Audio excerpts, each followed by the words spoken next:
wrap. That's a wrap. Woo! Wow. I filmed myself. So now we're going to the OWO. Oh my god, this is actually so gross. Hey, vloggy vlog. Look at this wonderful view where we're at. Mariana, say hi. So we are doing an open house here this morning at Inverness Terrace. I've got a slight cold on me, which is not ideal. It's beautiful. We're very excited for everyone to come along and for you to follow us all around today. I had a nice message from my granny last night saying that she'd been watching us for 3 hours and thought it was super interesting. So thanks, granny #1 fan. And now we're going to cut to Stine, who's going to tell you why it's super important to do open houses. So the reason why we do brokers open is to connect with other agents and get other agents through the door. It's actually a very American thing to do, and in the US they do a lot of these brokers opens, and it's not as common here in the UK yet, but we're kind of trying to make it a bit more of a thing.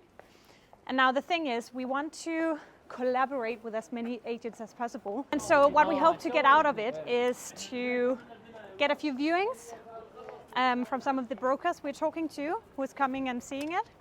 Hopefully they will understand the property better than just when they're seeing it on the photos. Many places, especially unique places like this one on Inverness Terrace, you need to experience it for yourself. And the space is just so wow that you can't really comprehend it from the photos or get it from the photos. Another thing we also love to do in these brokers opens is that when we connect with the other agents, we talk about other business as well, not only this flat, which means that we then maybe even get opportunities to work together on other kind of businesses. So if they have a really good house and I have a search that works together, maybe we can do business. And then who doesn't love a really good coffee morning?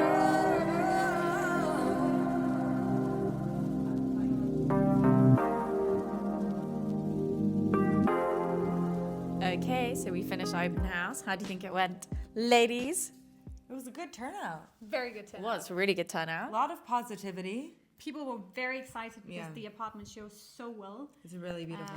Much better in person than in photos. Yeah. And the quality is just so good here. Someone came around and said everything feels really solid. If you don't work in real estate, you might not realize why that's actually a huge compliment.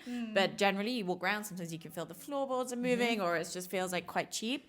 This is solid. Like, it's so good. Well done. You can feel when something's renovated to live versus renovated to rent or sell. 100%. This is renovated to live. Yeah. And I think everyone loved our branded coffee cups. So cute. Napkins. It was so good. Yeah. Someone actually folded one, put it in his pocket, and was like, I'm going to take it back to my marketing team. Yeah. Going to step it up. So it was really good. What else was interesting that happened? We had a broker who came all the way over from Vancouver just for this open house, obviously. And he's saying how obviously normal it is in North America to do open houses like this, but it's not as normal in the UK, and he loved it. He thought like the energy, the vibe was super exciting and very not British, he said, which I'm also going to take as a compliment. Yeah, 100%. So yeah, now we need to wrap up. I think we've got one viewing confirmed for beginning of November from a broker who came around. We've got another potential viewing confirmed. And then someone else I spoke to said, obviously I'm not sharing these guys' names, so it sounds like a lot of random info for you. But essentially, we've basically got 3 viewings from the Brokers Open today, which is what we do this all for. Yeah. So yeah, That's good. successful round. Great. Well done, team. And that's a wrap. That's a wrap. Woo! Go. 3-way. Okay, so in my car, which is obviously, oh my god, this is actually so gross. And sore. Do you want to see my blister from the weekend? Look at that. Ew. So from the Caroline saying that. Caroline, as I got my blister out from my half marathon race on the weekend, I annoyingly tied my trainers too tight, and they're those like Alpha Fly trainers, which are meant to be for racing, so you don't need to tie them tight, and I tied them tight, and I've got a blister which I got at 6 kilometers in, and it's just literally like agony. And I thought it would be okay, but having been walking all day, it's now quite sore.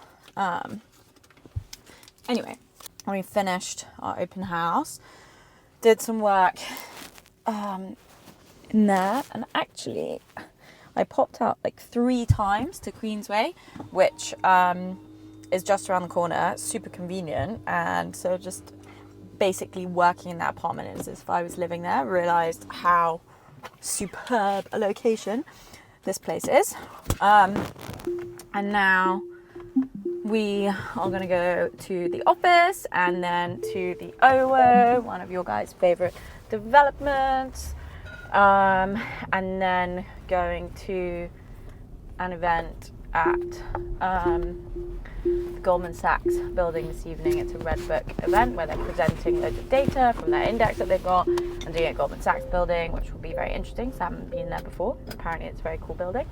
And yeah, that's so far.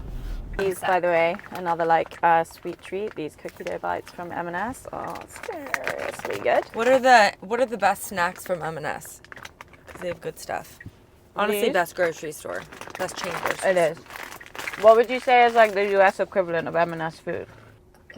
I would say like it's not as good quality, but in terms of packaged goods that are ready to go, the snacks at M&S are better quality, but most equivalent to Trader Joe's. But the quality That's of what I was gonna say. yeah, is the it quality like of that? M&S is better. I actually was reading on the weekend about Tesco tried to open in the US and kind of do like the Really? UK concept in the US under a different brand name, but and they assumed like all Americans would like to shop like the British shop, so you know, So lots of wrong. like smaller shops here and everywhere. So wrong, No. because they're like massive warehouses and they want to go and buy and stock Costco. up for like 2 weeks or 3 weeks at a time. Yeah. Like everything is just on such a big scale. Like no one got the concept of popping to the shop to get your supper for the evening. Yeah. Or like for the next 2 days. Make So it if a you want sandwich. like a snack like that kind of, that M&S, like M&S the vibe. takeaway like lunch thing that we got, or a little sweet snack like that, like where would you go? It wouldn't be a grocery store. It would be like a quick salad spot or a burrito place or a poke place. It wouldn't be like an M&S equivalent. And what about Erewhon? Most amazing grocery store. Yeah, so what is Erewhon for everyone that doesn't know? Erewhon, the concept is primarily non-GMO organic snacks. So like from chips to nuts to groceries, probably the most expensive groceries you may ever buy. And then you have the most incredible prepared food. Like, I think I went every other day in LA. It's so Really? good. Yeah. Is it nowhere backwards, or have Supposedly it is, but then I did it backwards And and it's it's not. because it's like in what's the Netflix show? With Penn Badgley, the serial killer. Yeah, What's it called? yeah. Girl? No, Yes. you. You, yeah, you. Girl. Yes. Yes, you, girl. You. His wife. They have that shop called, It's like a play on it. yeah, and it's the Nirvana backwards, Yeah. so it's like Aberon or something. Yeah, exactly. So what's cool about Erewhon is, and this is really how they've differentiated, is first off, the produce, food quality is incredible, but they have these smoothie collaborations, and the smoothies are, people will I've be in seen line. They're about those. $20 per smoothie. They'll be in line for like a very long time, very consistently. They change it up about every month. They have an Erewhon membership, so you got like a certain discount or price, or you get certain credit every time you spend, and then you get certain smoothies complimentary. But if you're not a member, basically wait in line for a long time. They collab with, whether it's Hailey Bieber, Kendall Jenner, a lot of just who's who celebrities, and it creates so much buzz and hype about the grocery store and makes it Instagram famous, TikTok famous, which gives it's so smart from a marketing perspective. Yeah, that's really good. So we were talking, Caroline and I were talking earlier about, or Caroline was like, I need to get to the US ambassador in the UK. Yep. So anyone here watching this who has an in and can make an intro, let's do it. And then we are researching, or actually put into chat, okay, how can we get to him? And then if she can be like the point person for the US embassy, any business contacts coming over, I mean, that would just be insane. And there's no one else that would be able to do that better than you.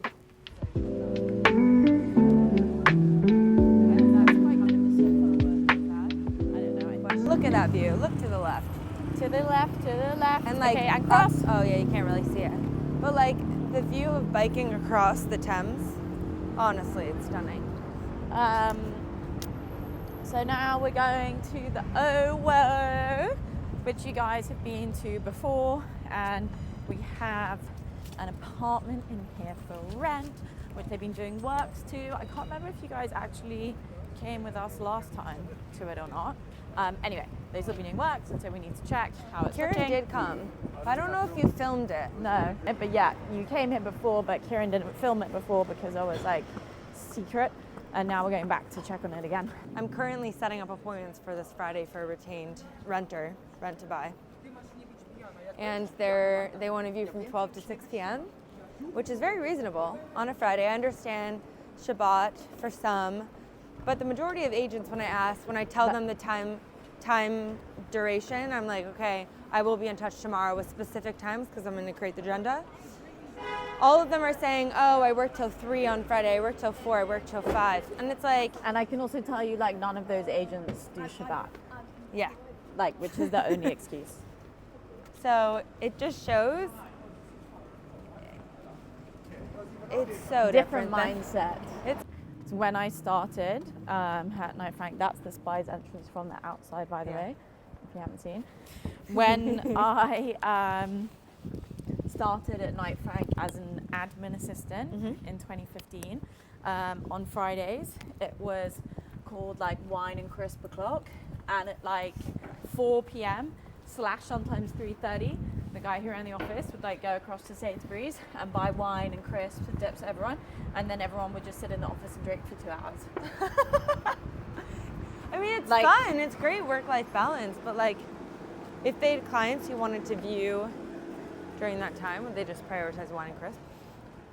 I can't really remember anyone, if I'm honest, because like I was just, you know, the admin assistant at the time, and so like I found it kind of funny, so I don't really remember if they would or wouldn't do viewings, but it was just definitely a thing. Like everyone was like, yes, Friday afternoon, like we have wine, we don't work. And what's like really interesting is like a lot of those agents that I'd worked with at the time, like they were actually super good agents, and they've gone off now by themselves and done their own things. So it's not that they were, I think, lazy agents, do you know what I mean? Of which there are quite a few. Yeah. But that was just the mentality, the British mentality. Like when they worked in their set work hours, they worked like really hard and really well. Yeah. But outside of that, they wouldn't. Which I think there's a happy balance between the US and the UK in that regard. Like in the US, you kind of just work till infinity and beyond. Yeah. Whereas it's important to have certain times where... Which is too much.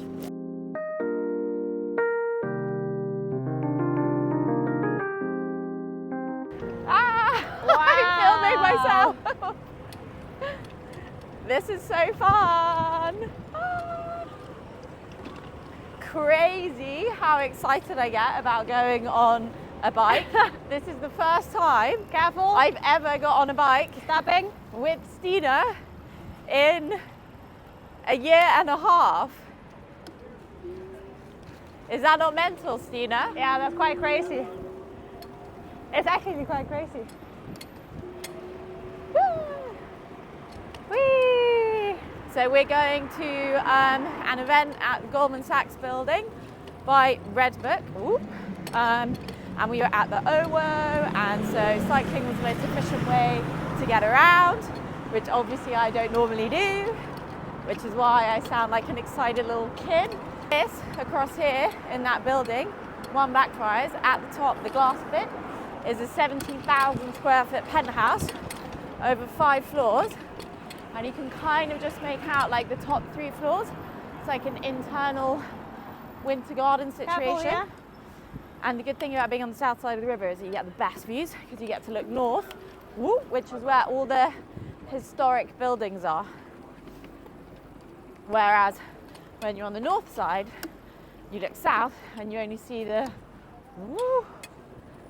new developments. This is like when cycling in Amsterdam, Hamish would always like indicate, and I wouldn't do it because I basically just assumed like everyone knew I was with Hamish, so I was going where he was going, which obviously is not the case. So we're doing a running high and by because we're slightly late. No, we'll be there bang on time. Yeah, we're going to be bang on but we're time. going to have to say goodbye as we get to the entrance. What was Stine saying about the building? I'm just saying that the office is quite new, only a few years old, and they obviously moved in quite recently, a few years ago. And even though Goldman is obviously a very well-known bank, you can't see from outside anywhere on the building that is actually Goldman's head office. They also They want to keep it very discreet. exclusive. It's an investment bank. You don't have the normal banking, so they don't need to market themselves in the same way as other banks. So it's just very discreet and luxurious, if you will. Is it this in the one here? finance world. But it's quite funny. It This obviously brings a lot of draw because this is an event Red Book, which are like an intermediary project management firm that we send business to, and they're doing it at this space because they know it like creates excitement. It's like, oh, doing it at the Goldman building. Like, I haven't been here before. I'm excited to go. So it's clever of them. Wow, look at it. It looks very pretty. Spin. Okay, we need to go in. So we will see you next week. Bye guys. Bye.